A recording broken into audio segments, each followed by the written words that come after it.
Pues benvinguts a una nova entrega de 291 Podcast, aquest cop per la nostra estimada Oriola.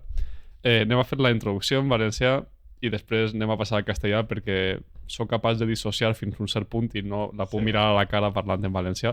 Però volem fer constar en acte que aquesta dona té el mitjà que, malgrat haver nascut a la Vega Baixa, s'ha preocupat per aprendre normativament la nostra dolça parla i estem molt orgullosos de que, malgrat aquest episodi en la seva major part siga en castellà, aquesta dona està absolutament capacitada per comunicar-se en valencià i és un triomf que en aquesta terra la gent se preocupa per aprendre valencià i és bastant indicatiu del tipus de persona que ets i vaja, que estem molt orgullosos, encara que l'entrevista en principi no serà en valencià. Gràcies per les teues paraules, Pol. Pues bé, tenim així Rocío Gil Fabregat, pianista, actualment cursant el màster d'interpretació solista al Centre Superior Caterina Gurska de Madrid, també l'excels pianista Luis Fernando Pérez. I vaya, conta'ns un poc qué tal està siguent aquesta aventura enguany. Y puedes pasar al castellano ya. Gracias. Pues este año la verdad es que está siendo bastante curioso. Pues comencé el curso trabajando en una escuela de música aquí en Orihuela, siendo profe también de lenguaje y de piano, y haciendo el máster del Catarina, que fui totalmente a la aventura, no sabía muy bien qué me iba a esperar, pero bueno, la verdad es que muy contenta, es un máster que me está aportando mucho y la experiencia la verdad es que es muy chula. Y luego, pues por cosas de la vida, me surgió cubrir una baja de mi señora madre. Pilar Fabregat Baeza, a quien saludamos afablemente desde aquí. Exacto. Un besito, mamá. A quien nos gustaría también haber entrevistado, ¿no? Y que sucederá en algún momento.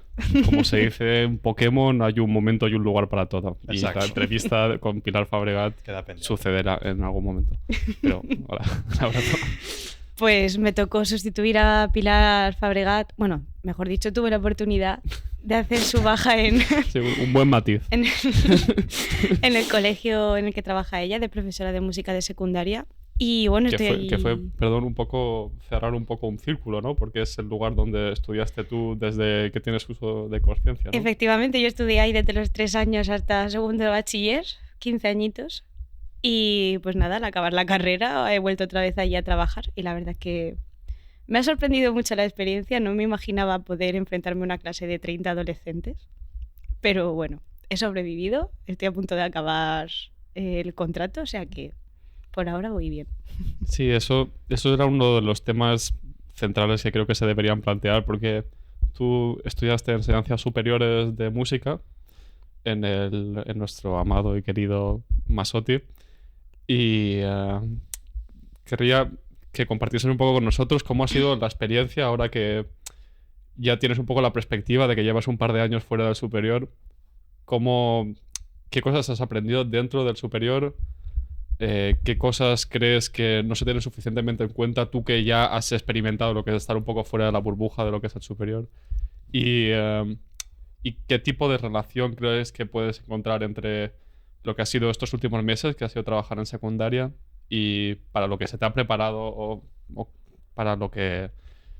no sé, para las aspiraciones que tenías cuando estabas en el superior, si se puede saber? Es que hay como mucho que abarcar en esa pregunta, la verdad. Todos yo creo que entramos al superior siendo bastante conscientes de que nos gusta la música y de que nos queremos dedicar a la música, y a lo mejor no tenemos tan claro el matiz concreto en el que nos queremos dedicar, ya sea como profesor, ya sea como concertista. Es como que siempre queremos trabajar en la música, pero no sabemos muy bien exactamente dónde. Y el superior, al fin y al cabo, como bien dice su nombre, es un grado en interpretación. Desde luego que te preparan muy bien para interpretar y valerte en el escenario. Pero luego ¿Ah, sí? Eso dicen. Bueno, pasa esto un poco como yo veo que pasa en... Venga, en Adolfo, di eso, en la física teórica, ¿no? No, en la física teórica no, digo, en general en las carreras, pues es una Sí, cuestión de lo mucho que tú quieras aprender por tu cuenta, más de lo que te puedan enseñar en una clase, ¿no? Al final. Completamente, o sea, yo agradezco un montón al superior que me ha enseñado un montón de cosas, pero a lo que más me ha enseñado es a valerme por mí misma, porque si no te buscas tú las mañas, desde luego que una vez que acabas no consigues absolutamente nada, que creo que es algo que al final se repite en muchas carreras que abarcan campos muy grandes, como también puede ser la ingeniería, por ejemplo. Sí, No lo sé. Yo recuerdo antes de entrar, yo tuve la suerte de acabar el profesional en un centro, pues se tiene que decir así, donde se hacen las cosas muy muy bien. Y el padre de Raquel, Ernest, a quien también mandamos un afectuoso saludo desde aquí, me decía, chiquete, el superior no va al parres. El superior no va al parres. Lo que vale es tocar de puta madre. Y quiero decir, no quiero decir que sea un trámite, porque definitivamente si haces las cosas con unos ciertos estándares pues de solvencia, de implicación con el instrumento, Te vas a llevar algo seguro. si tienes un profesor, como ha sido en mi caso, que es más de lo que cualquiera de nosotros puede esperar de un profesor a nivel de que es un músico increíblemente completo y de implicación personal también. No quiero decir que sea un trámite, ni mucho menos, pero quiero decir, la implicación y la necesidad de aprender y de ser un músico completo creo que tiene que ser una cosa más interna, por lo menos en el sitio donde hemos estudiado nosotros, que algo que se te da solo por haber pasado la prueba y poder tener la posibilidad de asistir a esas clases. Desde luego, pero... Exceptuando la perdón. de instrumento, quizá. Pero... Estoy totalmente de acuerdo, pero también es verdad que todo en la vida considero que, o al menos desde mi punto de vista, que no se te da nada por el hecho de conseguir un título. O sea, al final cualquier título es un mero trámite, nadie te va a regalar nada por graduarte. Tus abuelos te regalarán una pulserita o un reloj, pero me refiero, nada te van a regalar cuando acabas la carrera. Y mucho menos en un campo como la música que desgraciadamente no tiene muchas salidas. Que Sí, ¿no? tú te apuntes en la lista del paro y te vayan llamando. Y que hay, quiero decir, que hay mucha más, quiero decir, es un poco una pirámide, quiero decir, hay mucha más gente capacitada para tener una cierta actividad artística o del tipo que sea, que no puede acceder, pero porque hay mucha, ¿no? Es un poco el paro estructural del capitalismo, que es que hay mucha más gente que está capacitada de los puestos que efectivamente se pueden ofertar. Hay más oferta que demanda, sí. Y luego que es un poco lo que pienso yo desde que empecé a estudiar así un poco más en serio, que es que tienes que ser un humano muy completo para poder tener un cierto nivel y una cierta solvencia y estamos hablando de que tienes que pasarte una hora encima de un escenario dándolas todas, ¿sabes? Quiero decir que desde luego combinar esa disciplina y esa entereza y esa fuerza y esa concentración con luego una búsqueda artística de belleza es realmente complicado. Claro, realmente y luego complicado. viene el siguiente problema. Haces tu proyecto, tienes tú como músico ya estás montado, ya eso, tienes toda la solvencia en el escenario, pero haz un concierto. Vas a conseguir gente que te haga un concierto, vas a conseguir un sitio, vas a conseguir patrocinio y luego al final de todo público, que desde luego si no te pones a hacerlo nunca lo vas a saber, eso está claro.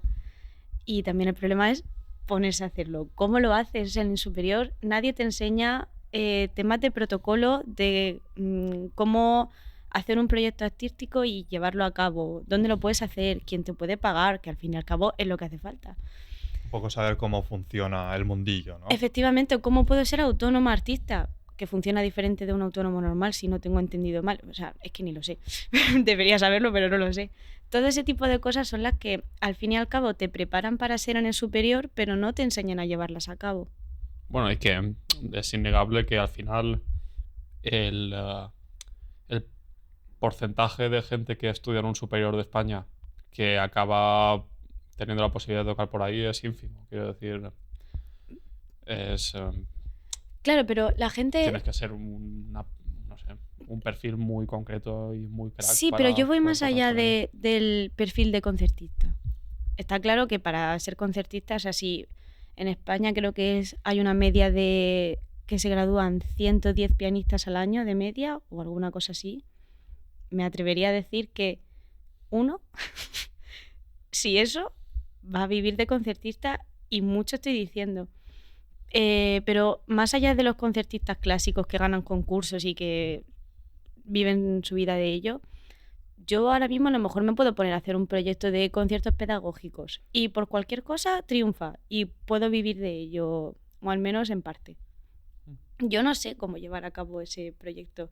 Si sé es porque me he puesto a mirarlo yo por mi cuenta, no porque me lo hayan enseñado en la carrera. Creo que, o sea, respondiendo a la pregunta inicial de antes, que te enseñan a cómo desenvolverte en un escenario, pero no te enseñan a llevarlo a cabo de una forma realista. Es como que te enseñan el tú, pero no el... ¿Y crees que sería factible como quitar menos énfasis en el aprender a hacer una performance en el escenario y tal, y que le diesen más, o sea, ¿sabes? Yo, por lo que tengo un ¿Qué poco creéis entendido, es como que aprendes a... Bueno, por lo que ha comentado mi profesor en alguna ocasión, es como que aprendes a base de hostias y por tu cuenta. Completamente. Y, Que a ver, que yo llevo 2 años fuera del conservatorio, que ojalá tener la experiencia como para poder hablar de ello. No, a ver, yo creo que es fundamental que esté el énfasis en que seas un músico completo, en que tengas un cierto nivel instrumental que no sé, que es muy complicado. Quiero decir, ser al final un músico completo, pues no sé, no es nada sencillo. Y muchos son Claro, los llamados y muy pocos los elegidos al final, ¿sabes? Sobre todo por lo que comporta ese tipo de vida. Es que al final tienes que calibrar un poco la apuesta tuya en función de qué tipo de cosas quieres en la vida. y que es innegable que al final la gran mayoría de nosotros nos acabamos dedicando al sector de la educación, pero porque es lo que más estabilidad te da. O sea, tú estudias una carrera para ser músico, pero si en algún momento de tu vida buscas estabilidad, desde luego una vida de concertista no te la va a dar. O al menos no como lo tenemos ahora mismo pensado. No, porque desde luego estás esperando una llamada, ¿no? De que te llamen Bueno, yo para el creo que sí concierto. es un porcentaje, repito, mínimo de la gente, porque muy poca gente está capacitada para estar a ese nivel, ¿no? Pero no sé, yo creo que la gente que realmente lo hace está un poco dentro de un sistema de circuito, ¿no? En el cual pues tienes tus festivales y por lo que sea te has especializado en música barroca, pues sabes que en estos sitios entras en las programaciones normalmente. Vaya, depende un poco del núcleo donde te muevas. Luego, bueno, si eres concertista, pues supongo que tienes que ser un músico muy completo y que además pues seas muy resolutivo, que se pueda esperar una determinada cosa de ti, que funciones bien, que luego seas un tío agradable. Al final cada Pero uno tiene su perfil, o sea, sí, lo totalmente. que decías de un músico barroco, al fin y al cabo va a triunfar en el ámbito barroco, porque es su ámbito, está especializado en ello. Igual que hay gente especializada en abogacía de moda, pues al final en música barroca, obviamente no es comparable, ni muchísimo menos, pero que al final la cosa es buscar tu perfil y intentar. Sí, bueno, y también que la apuesta quizá no sea absolutamente reduccionista, sino ser capaz de abarcar quiero decir, quizá estar especializado en algo, pero ser capaz de abarcar más cosas que esa especialización. Como todo, cuanto más polifacético seas, más campo vas a poder abarcar. Sí. Entonces, un poco contestando a la primera pregunta, tus expectativas de antes de entrar al superior, quiero decir, ¿qué relación tienen con la perspectiva de alguien que ya ha terminado el superior hace unos años? Pues después de acabar el superior tengo más claro que cada vez me gusta más la música y que me encanta la gente. O sea, no me imagino trabajando sola. Eso lo tengo muy claro, porque me gusta mucho trabajar con gente y compartir al final la experiencia del tipo que sea, ya sea educativa, ya sea tocando, ya sea como sea. No sé si he respondido a tu Entonces pregunta. volverías a... Quiero decir, a la niña de 16 años que estaba haciendo el bachillerato, ¿le volverías a hacer la apuesta por estudiar el superior? Sí, pero volvería con todo el aprendido ya, por ejemplo. Me refiero, no volvería atrás desde cero. Creo que he aprendido un montón en estos años y no volvería a recorrer el camino, porque no sería ¿Y igual. que durante esos 4 años, qué cosas crees que podrías haber hecho diferentes? Los ISIS al final son infinitos. Y No, si pero hubiera... pero no para estar en un lugar distinto, sino ¿qué les recomendarías a alguien que está en medio de ese proceso sin tener la vale. experiencia que tienes tú ahora?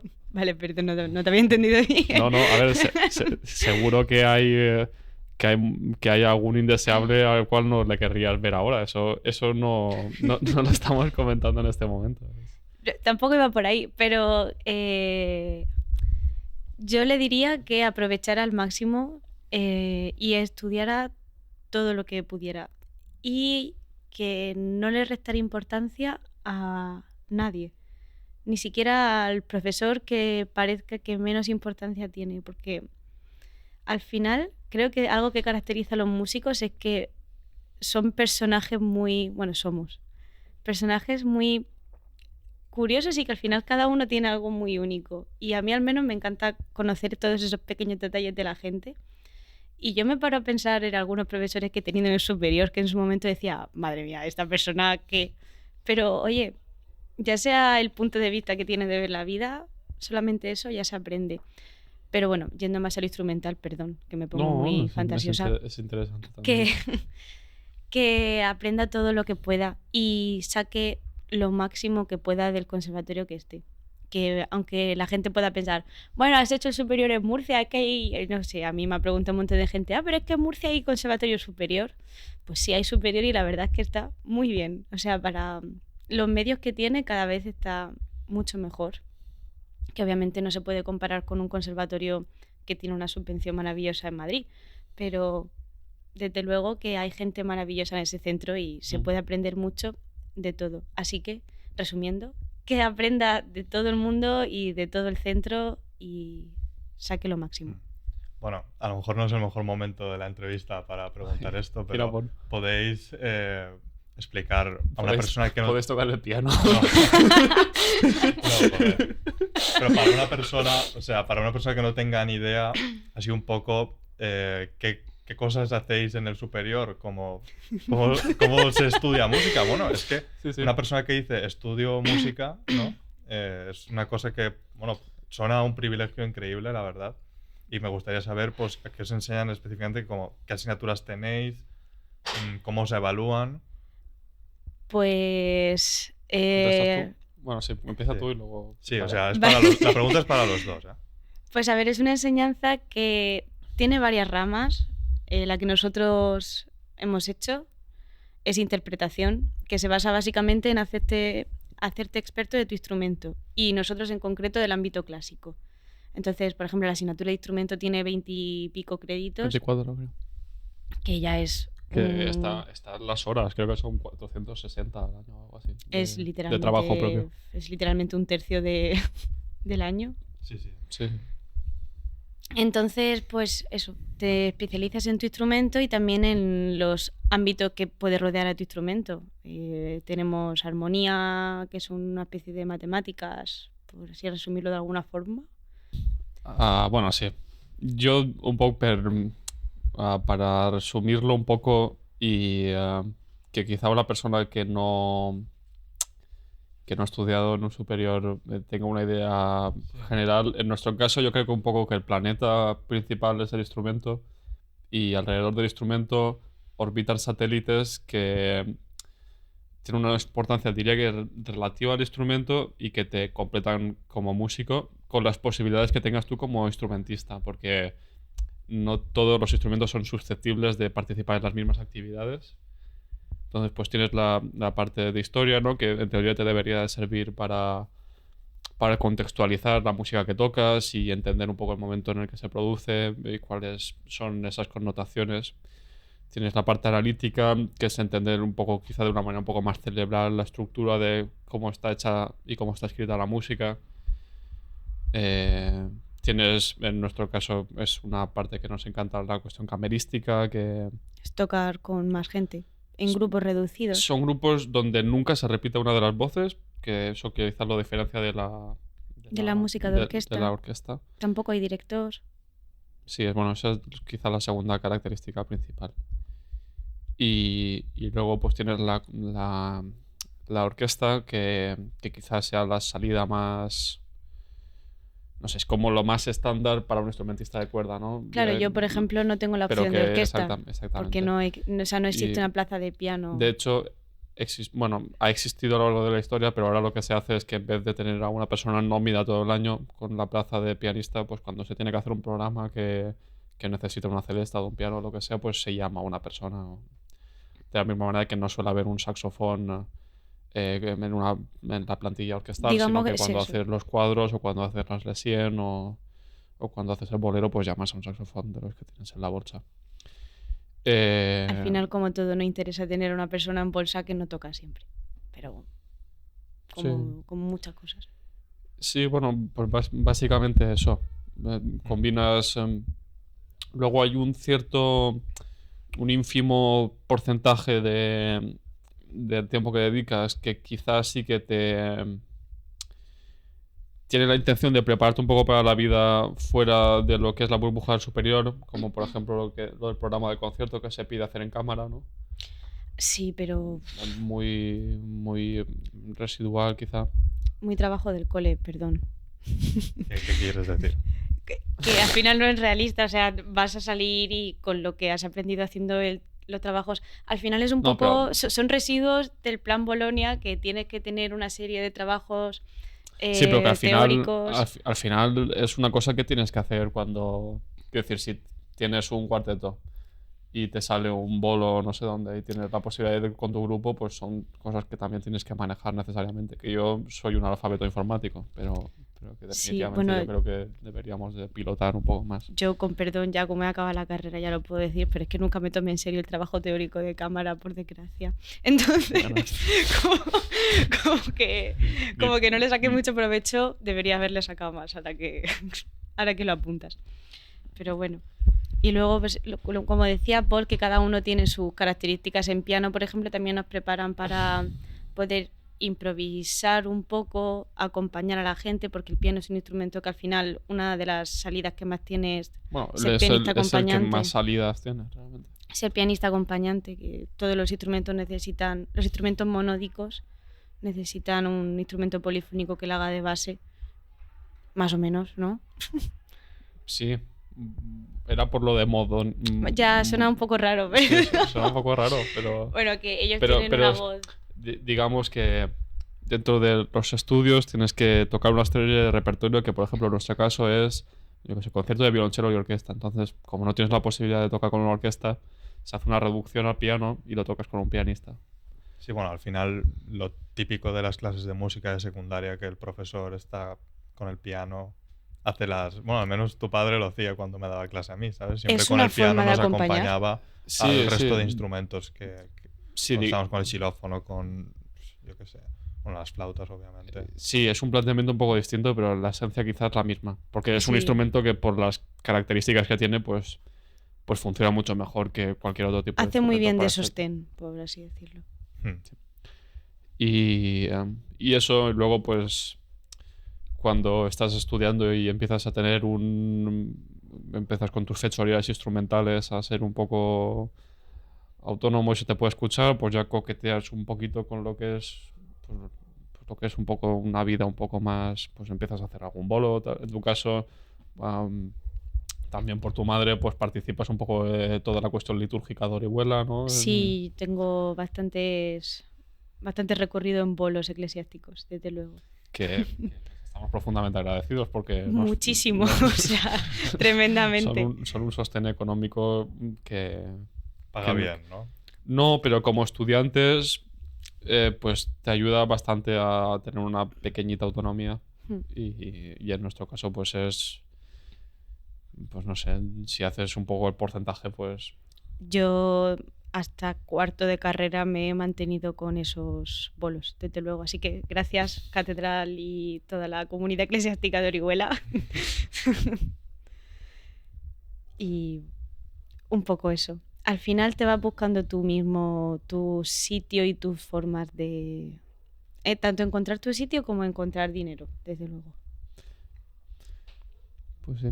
Y bueno, para introducir un poco lo de tu madre, cuéntanos un poco, bueno, quiero decir, esta historia me encanta y me encanta que la cuente ella y ojalá que la cuente cuando venga al podcast, pero cuéntanos un poco cómo fue su recorrido porque creo que es una cosa bastante significativa que tú hayas acabado siendo músico siendo quien es tu madre y cómo ha sido...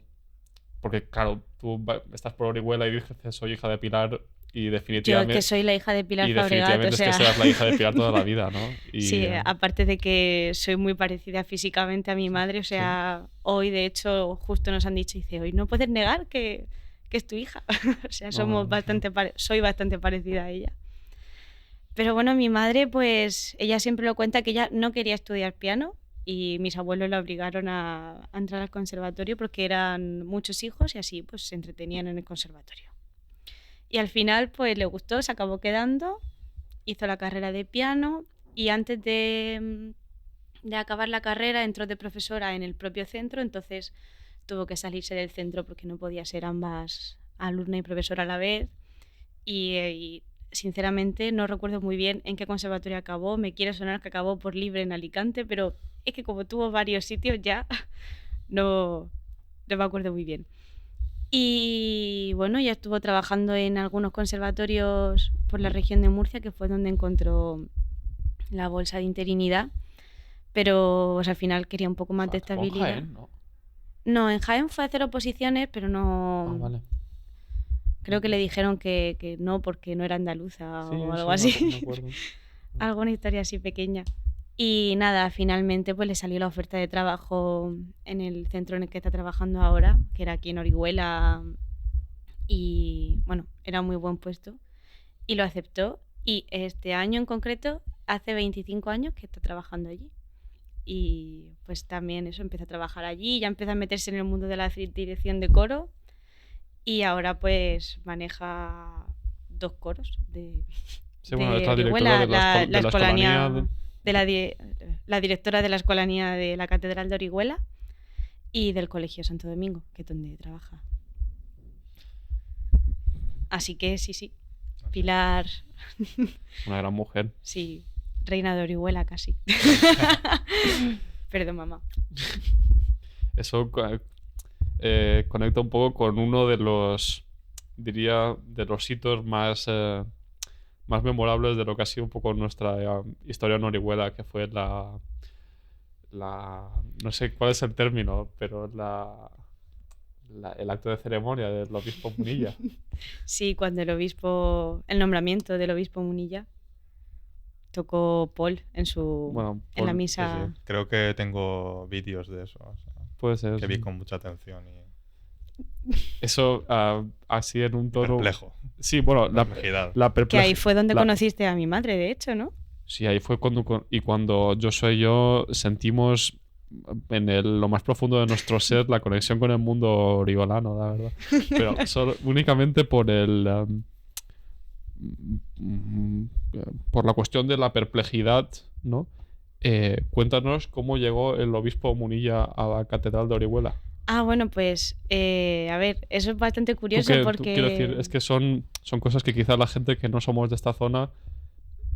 Pero lo entiendo. Pero es que es fascinante, quiero decir, no se me ocurre otra palabra para describirlo, porque entras dentro de un universo que es muy distinto a como creo que se vive la religiosidad en los lugares donde hemos vivido nosotros durante toda nuestra vida. Entonces... Sí, aquí la verdad es que se vive de una forma muy única. Es que no sé si tengo otro término incluso para decirlo. Se vive mucho la vida eclesiástica, es parte de la sociedad. Y pues Orihuelas es de las pocas ciudades que... Bueno, es creo que la única de Europa, ¿no? diócesis, porque la iglesia se divide en vez de por provincias, pues tiene sus diócesis que se llaman, pues como la catedral está aquí en Orihuela, la capital es Orihuela, y esta es la única diócesis en la que se sigue haciendo, cuando nombran a un obispo nuevo. Antiguamente todos entraban a las ciudades en burra, porque es como entró Jesucristo en su tiempo. Y ¿Orihuela o...? no lo sabemos. Y La bueno, verdad es que, bueno, tampoco lo sabemos nosotros, ¿sabes? y yo debería saberlo, perdón. El caso es que, bueno, Orihuela es la única ciudad del mundo en la que se sigue haciendo la entrada de cuando hay un nuevo obispo en burra. Entonces se hace literalmente un Es que fue fascinante desfile porque y el obispo se monta la burra se y va en retransmitió, paseíto. estábamos esperando a que llegase del trayecto y se retransmitió por... Que se retransmite en directo. Es que es un es hito increíble. histórico. Es un hito histórico y milenario. estaba el... Quiero decir, es un señor, pues tendrá unos 60 años o algo así, ya tiene una cierta edad. Sí. Y estábamos... Había unas teles de plasma dentro de la catedral y cuando se acabó de subir a la burra eso se celebró como un gol, ¿sabes? Fue... A ver, es que es bastante curioso ver Es que es a un increíble, señor quiero decir, y sí, desde luego estábamos toda flipando Orihuela absolutamente. en el recorrido del paseíto con ramas de olivo. También. No sé, fue realmente unos días que recuerdo con muchísimo cariño y no sé, que definitivamente tiene un sentido especial esta entrevista porque es la primera persona que pertenece a... Quiero decir, que él lo conoce y que pertenece a esta etapa de mi vida desde que vine aquí a hacer el superior. Qué bonito, gracias. No, y es verdad, Es un honor. y esto lo he comentado mucho con Joshua, sobre todo estos últimos meses, que desde que vinimos aquí siempre nos sentimos como en casa y que para mí que no fue una cosa buscada, digamos, el acabar en el Masotti y definitivamente durante ciertas etapas de mi vida no pensaba que iba a poder establecer un vínculo como que tengo con vosotros, con nadie que había conocido aquí en Murcia y eso definitivamente significa mucho para mí. Y gran parte de la culpa esta la tiene tu madre, porque es que siempre lo hablo con Joshua. Es que nos sentimos absolutamente como si fuéramos de la familia. Y, Nosotros también nos sentimos de la familia. Sí, no, pero fue increíble, quiero decir. Me acuerdo de llegar allí, tener el coro detrás con tu hermana Irene, riéndonos muchísimo. Mi hermana tiene 11 años ahora. Y tiene una cabeza increíble. La anécdota esta con Germán Moya, el de los Boys, que es un poco out of context, pero definitivamente fue divertidísimo. Y todos los contactos con tu madre, no sé, Gracias a mi madre también hemos conseguido la mitad de bolos eclesiásticos de los que hablábamos hace unos minutos. O sea que...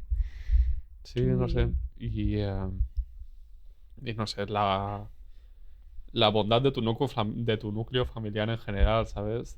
Con lo especiales que son todos también, ¿eh? Quiero decir, Pepe, la tía Bego, no sé, gente muy única y que merece muchísimo la pena. Y que definitivamente estoy muy agradecido de haber acabado aquí y de haberos conocido. Así que... muchas sí, gracias. un poco emotional moment, ¿sabes? Pero Un buen momento para acabar Pero esta bueno, primera parte vale. de la entrevista, entre lágrimas. No, Y nada, pues bueno. Pero bueno, lo que viene ahora serán risas y chistes verdes, así que Exacto. no os preocupéis. Muy bien. Así que... Un saludo y nos vemos en 2 semanas.